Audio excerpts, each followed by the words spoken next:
이스라엘의 배신감 느껴지는 추위. 중동의 태양 아래서 스키를 타는 상상을 해보셨나요? 흔히 이스라엘이라고 하면 끝없이 펼쳐진 광야와 지열이 들끓는 사막만을 떠올리기 마련입니다. 하지만 이것은 전형적인 편견입니다. 이스라엘 여행을 계획할 때 가장 먼저 고려해야 할 것은 예상 밖으로 추위와 그에 따른 의복입니다. 이스라엘은 지중해성 기후의 영향으로 건기와 우기로 나뉘며 사계절이 뚜렷한 나라와는 기후 체계가 다릅니다. 하지만 우기가 절정에 달하는 1월의 예루살렘은 낮 기온이 12도, 밤에는 4도까지 떨어집니다. 이스라엘의 겨울은 비가 집중되는 시기입니다. 예루살렘이나 베들레헴 같은 산악지대는 해발 800m의 고지대입니다.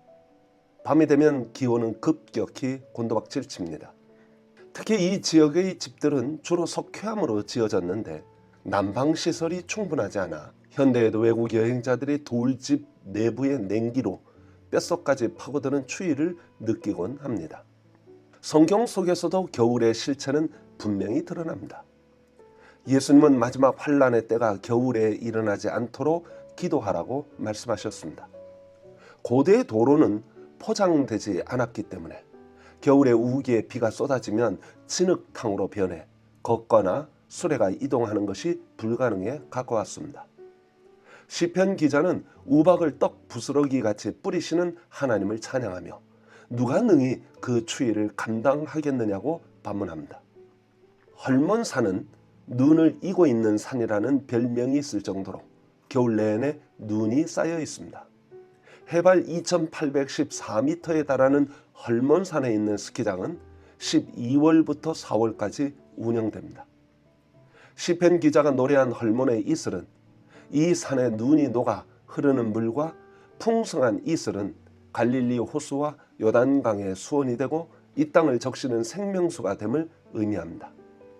이불 없는 야곱은 어떻게 영화의 밤을 견뎠을까? 그렇다면 고대 유대인들은 이 혹독한 밤의 추위를 어떻게 견뎠을까 하는 의문이 생깁니다.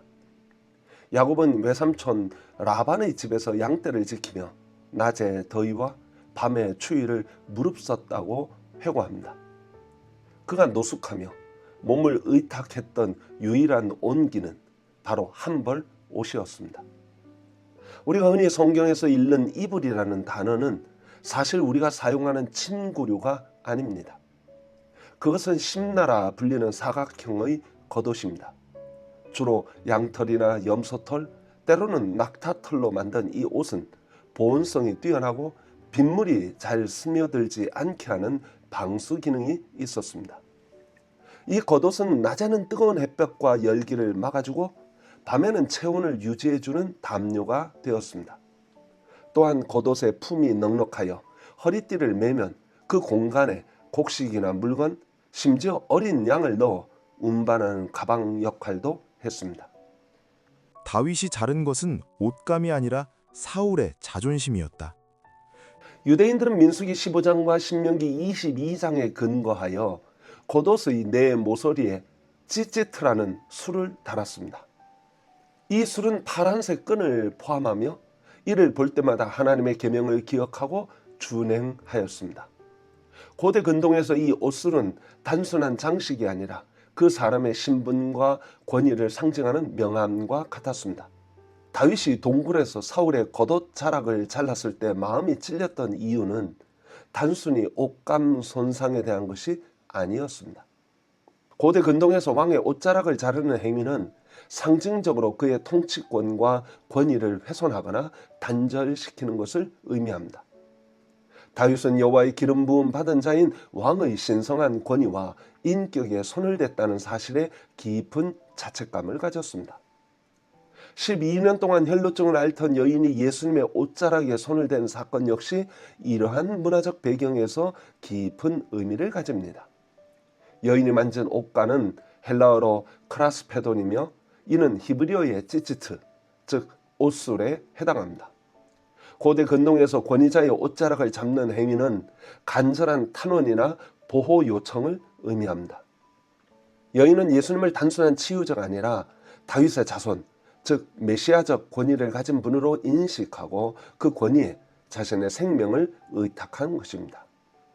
그러므로 여인은 예수님의 옷 자체를 만진 것을 넘어서 예수님의 인격과 능력에 대한 믿음으로 옷수를 만졌던 것입니다. 예수님은 능력이 빠져나간 사실에 주목하지 않으셨습니다. 대신 여인의 접촉 이면에 담긴 인격적인 믿음을 세상 밖으로 끌어내길 원하셨습니다.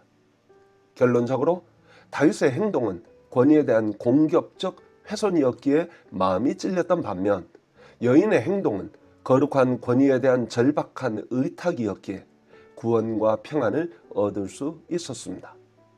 옷자락은 그 옷을 입는 분의 인격과 권능이 흘러나오는 통로였습니다. 예수님의 옷은 왜 갈색이었을까? 흥미로운 점은 옷감의 소재에 담긴 사회학적 의미입니다. 고대 이스라엘은 목축에 크게 의존했기에 양털은 의복의 주된 재료였습니다. 양털을 정밀하게 가공하거나 표백하는 기술이 부족했던 당시에 울은 두껍고 땀을 흡수하여 무거워지며 무엇보다 순백색으로 염색하기 힘들었습니다.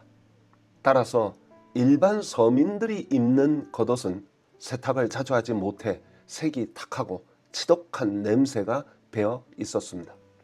반면에 아마로 만든 세마포는 청결을 유지하기 좋아 제사장들이 입는 거룩한 옷의 재료가 되었습니다. 에스겔 44장 17절은 제사장이 성전 안뜰에 들어갈 때 땀을 내게 하는 양털 옷을 입지 말고 가는 세마포를 입으라고 규정합니다.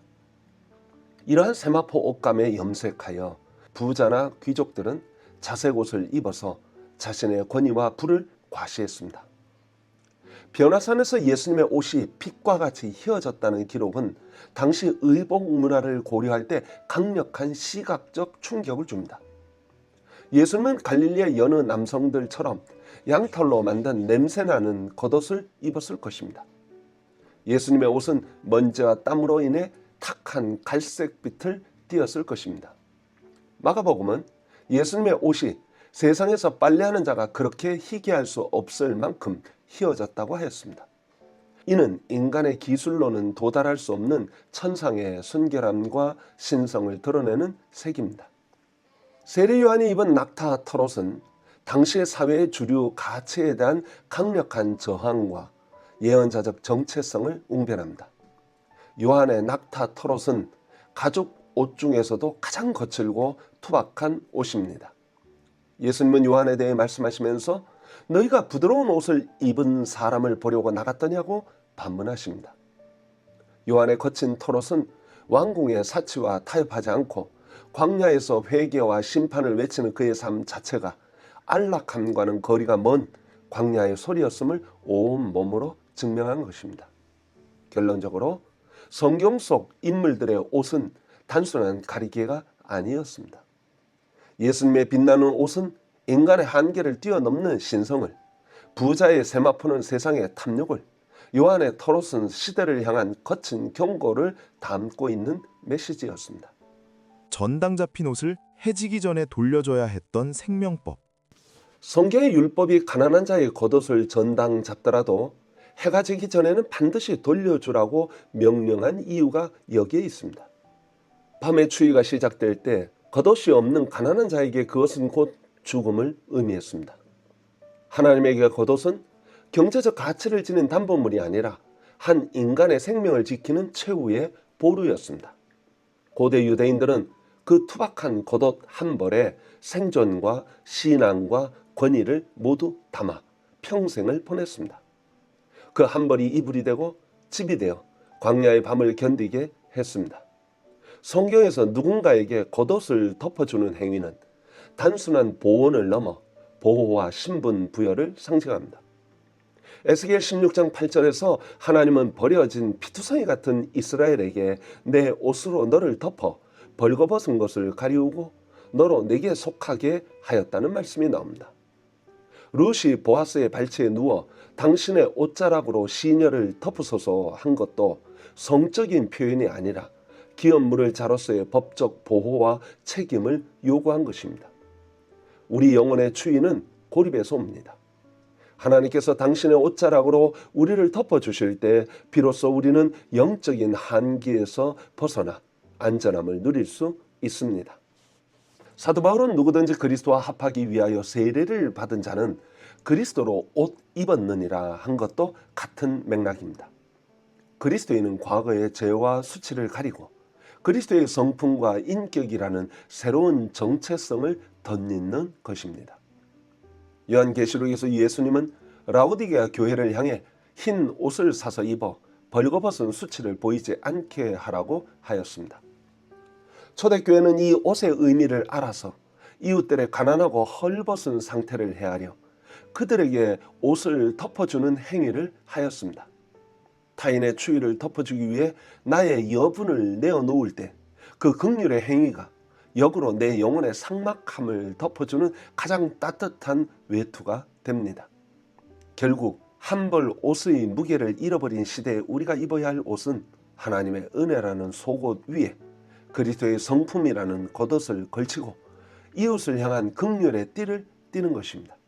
그 옷만이 세상의 그 어떤 한파 속에서도 우리 영혼을 따뜻하고 안전하게 지켜줄 것입니다. 로고스 글로벌 아카데미는 현재 11개 언어로 전 세계에 강의를 송출하고 있으며 20개 이상의 언어로 확장을 준비 중입니다. 이 거대한 복음의 확장이 멈추지 않도록 구독과 멤버십 후원으로 함께해 주십시오. 감사합니다.